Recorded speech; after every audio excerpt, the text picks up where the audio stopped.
Tornalský klub abstinentov oslávil prvé výročie svojho založenia. Na tradičné stretnutie generácií jubilantov Mestskej organizácie Jednoty dôchodcov zavítali aj vzácni hostia. Rimavská Sobota bola už tretíkrát hostiteľom celoštátnej prehliadky neprofesionálnej komornej hudby Divertimento Musicale. V Lučenci sa začala divadelná jeseň, festival divadelnej tvorby.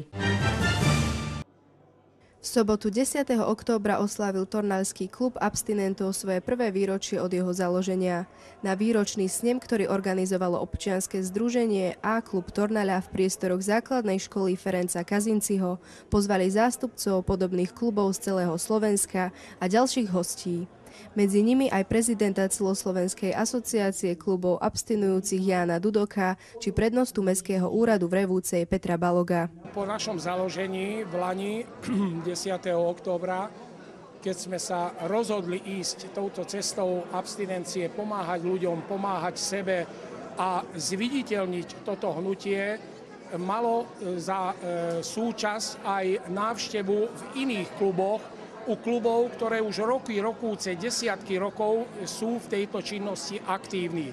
Tam sme videli, že každý klub v rámci svojho výročia sa stretne s priateľmi z celého Slovenska. V tomto regióne to bola vôbec prvá akcia tohto druhu a organizátorov mimoriadne potešilo, že sa jej zúčastnili zástupcovia niekoľko desiatok klubov z celého Slovenska.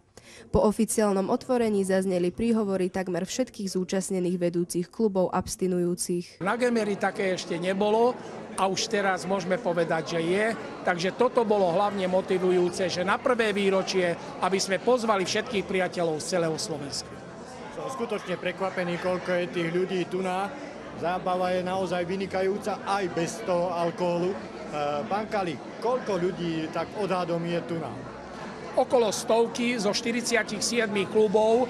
Ja si myslím, že celé abstinentské hnutie patrične sa odvďačilo Gemeru, odvďačilo A klubu Tornala za tú jeho prácu za ten jeden rok.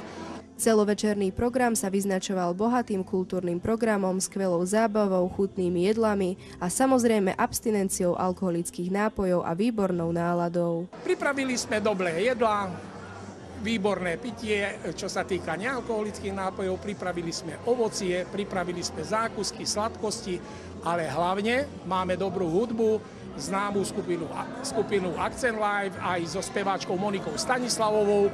Predstavili sme ako celoslovenskú premiéru hymnu abstinentov v podaní Silvii Radovej, takže všetko je pripravené pre dobrú zábavu. Tí, ktorí sa dobre vedia baviť, už sú tu, tak ideme to rozbaliť, ako som to ja povedal, na plné obrátky. Významným bodom podujatia bola teda celoslovenská premiéra hymny abstinentov Všetci spolu v podaní speváčky Silvii Radovej, ktorá skladbu aj zložila za hudobného doprovodu Mária Horváta.